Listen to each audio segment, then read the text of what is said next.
साड़ी में गजब हरी हरी लागेलू।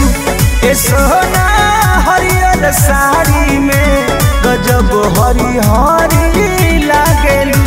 करे जा हो भर हरी के शीतल शीतल हरी लागेलू। ए सोना हरियर साड़ी में गजब हरी हरी लागेलू।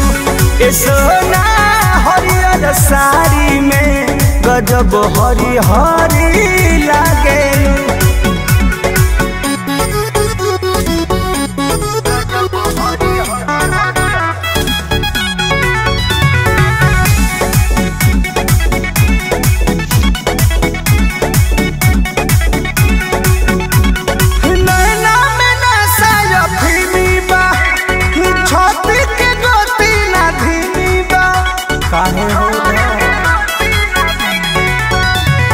सोलहे में झलक जवानी आए जान खिचला ध्यान करो धनिया जान।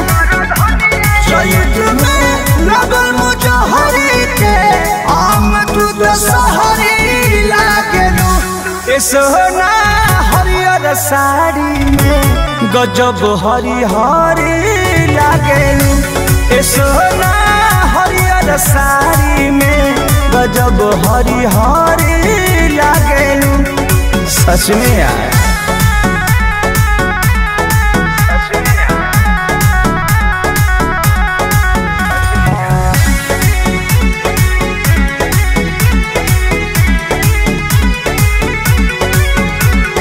लीला तोहर लकजरिए बा काटा से कातिल नजरिए बा। पढ़ पर मधु के किताबिया जान न तक बली कन्हा रबिया जान।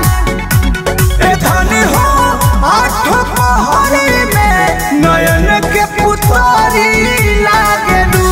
ए जानू हरियर साड़ी में गजब हरियरी लागेलू।